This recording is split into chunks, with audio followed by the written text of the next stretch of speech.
Plus de peur que des mal, le rassemblement dirigé par Félix Tshisekedi avait bel et bien pris langue avec les émissaires de la SADC, bien que tard dans la soirée du jeudi.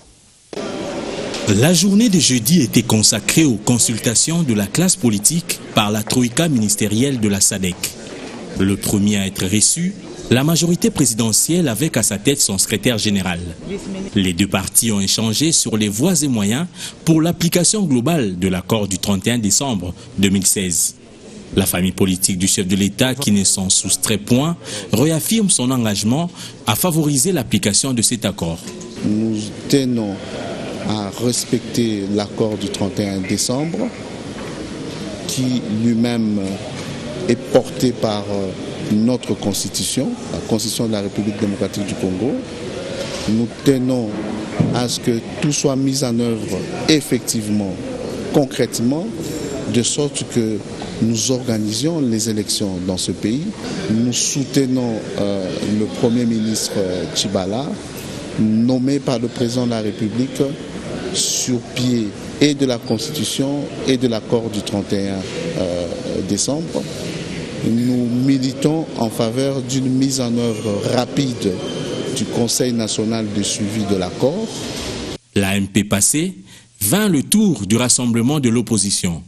Pendant que l'aile Olenga Nkoyi était déjà dans la salle, l'autre aile, conduite par Félix Tshisekedi, se présenta. Après moult débats avec le ministre tanzanien des Affaires étrangères, Félix Tshisekedi et les siens décident de boycotter la réunion. Toute démarche pour le rassemblement doit partir de l'accord du Saint-Sylvestre, qui reconnaît le parti nommément, et que le rassemblement est reconnu comme parti qui a été dirigé, ou bien la délégation a été menée par le président du rassemblement, M. Félix Tshisekedi. Ou c'est la SADC qui tombe dans la confusion, dans le piège de la majorité, en entretenant deux rassemblements, ou alors ils ne sont pas venus conformément à l'accord. Cet accord qui a été reconnu par notre peuple, par la SADC, par l'Union africaine, par le Conseil de sécurité et toutes les puissances du monde, nous ne pouvons pas accepter qu'il y ait encore d'autres consultations. Nous savons que si la SADC doit venir au secours de notre pays, c'est pour la mise en application de l'accord. Et c'est pourquoi nous avons considéré que le fait de recevoir ceux qui se disent du rassemblement, c'est en quelque sorte une insulte pour notre peuple. La frange du RASOP, dirigée par Joseph Olenga Nkoyi, voit les choses différemment et appelle à l'unité. Vous savez, ce sont mes frères, on se voit tous les jours.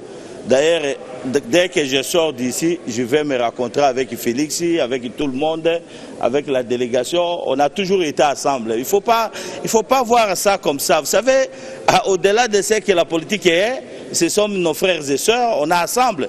Si parfois ils ont peut-être n'ont pas voulu, bon, peut-être devant les caméras, vous savez, vous êtes des couteaux à double tranchant. Mais sinon, on est toujours ensemble. Et ce qui est plus important, c'est le Congo, c'est les élections. On ne peut pas vouloir une chose et son contraire. La société civile, elle, s'est présentée en bloc uni. Signataire de l'accord du 18 octobre et non signataire, côte à côte en face des chefs de la diplomatie des pays membres de la SADC. Elle a exprimé ses vœux de voir la SADC accompagner le processus politique électoral congolais jusqu'à sa mise en œuvre. Elle a aussi demandé à la SADC d'apporter son appui technique à la CENI pour un bon déroulement des opérations électorales. Elle a demandé à la SADC de rester à l'écoute de la société civile car cette dernière ne demandait que la paix. Et la paix pour que la population congolaise vive dans toute quiétude. Après avoir entendu tout le monde, il ne reste qu'à la troïka ministérielle de faire son rapport. La presse, elle, connaîtra le résumé de ces rencontres ce vendredi au cours d'un point de presse.